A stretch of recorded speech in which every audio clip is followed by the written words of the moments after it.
Élie et le garçon en colère. Une histoire de douleur, de prière et de pacification. Inspiré par Matthieu 5, 9, Jean 11, 35. C'était un autre matin doré dans le petit village près de la mer de Galilée. Les oiseaux chantaient, l'odeur du pain frais flottait dans l'air. Et les rires des enfants, jouant près du puits, pouvaient être entendus. Élie, maintenant connu de beaucoup comme le petit garçon que Jésus a ressuscité, commençait à grandir. Il était encore petit par la taille, mais grand par l'esprit. Chaque jour, il s'efforçait de faire ce que Jésus lui avait enseigné. Aimer les gens, aider les autres et partager la gentillesse avec tout le monde. Un après-midi chaud, alors qu'Élie marchait seul vers l'oliveraie, une jarre en argile à la main, il vit quelque chose d'inhabituel. Un garçon, à peu près de son âge, donnait des coups de pied dans la poussière et lançait des pierres dans les buissons. Son visage était rouge, son front plissé.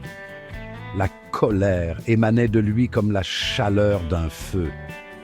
Élie hésita, mais il se souvint alors de ce que Jésus avait dit « Heureux les artisans de paix, car ils seront appelés fils de Dieu. » Salut, ça va? Qu'est-ce que tu veux? Je m'appelle Élie. Comment t'appelles-tu? Jonas, et je n'ai pas besoin d'amis. Va-t'en. J'allais justement au bosquet. Tu veux marcher avec moi? Je ne marche pas avec les gens qui me regardent comme tout le monde. Je ne te regardais pas. J'espérais juste que je pourrais peut-être aider. Personne ne peut t'aider. Mon père est mort, ma mère pleure tout le temps, et je déteste ce village. Tout est différent maintenant. Tout fait mal.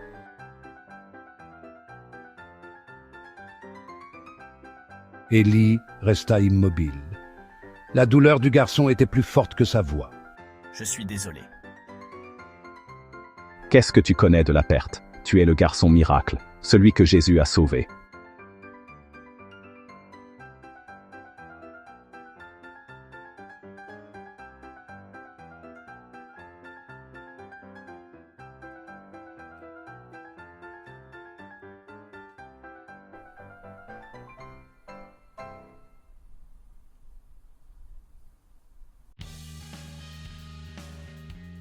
Ce miracle a changé ma vie, mais j'ai failli ne pas m'en sortir. J'étais si malade. Mes parents pensaient que j'étais parti. Je me souviens avoir entendu ma mère pleurer. Je me souviens de l'obscurité. Puis, je me souviens d'une voix. Une voix? Oui, Jésus a dit, « Petit, lève-toi. » Et je me suis levé. Je me suis réveillé et j'ai respiré de nouveau. Mais cela ne signifiait pas que la vie était parfaite. Cela signifiait que Dieu avait encore des plans pour moi. Eh bien, il n'a rien dit à mon père. Il l'a laissé mourir. Et maintenant, tout est gâché.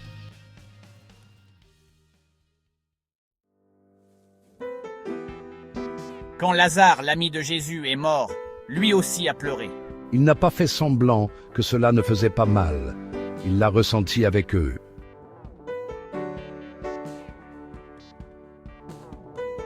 Je suis tellement en colère tout le temps. Je crie sur ma mère.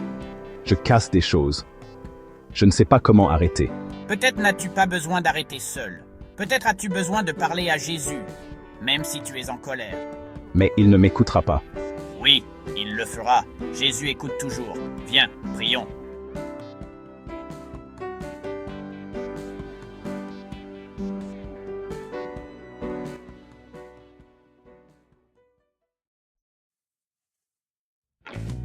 Les lèvres de Jonas tremblèrent.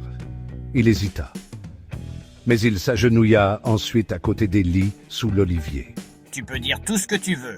Jésus, je suis en colère, je suis triste. Mon père me manque. Je ne sais plus comment être heureux. Mais je ne veux pas faire de mal aux gens. Aide-moi, s'il te plaît.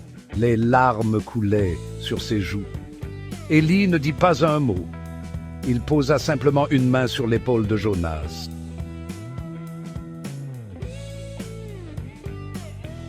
Ils restèrent en silence.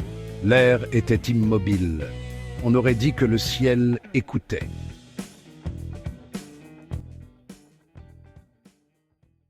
À partir de ce jour, les choses n'ont pas changé d'un coup, mais elles ont commencé à changer.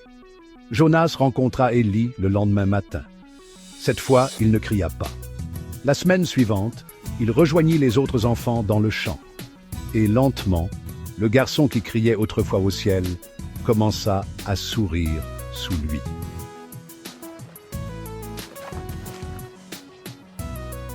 Puis un soir, la nouvelle se répandit. Jésus revenait au village. Jonas, Jésus revient au village. Allons le voir.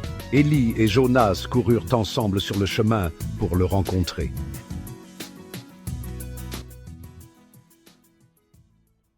Alors qu'ils s'approchèrent de la foule, Jésus les regarda tous les deux. Il sourit et ses yeux s'adoucirent. Ah, c'est toi qui étais en colère. Jonas baissa le regard, un peu embarrassé.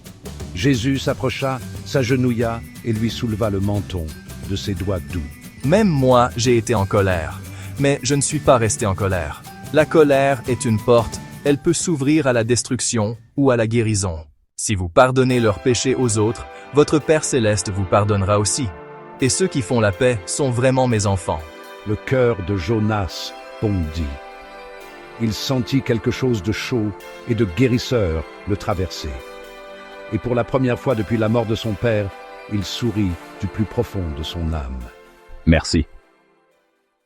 Certains cœurs sont bruyants de douleur, mais si nous écoutons attentivement et aimons avec patience, nous pourrons peut-être les aider à retrouver la paix. Tout comme Jésus m'a aidé, tout comme il a aidé Jonas.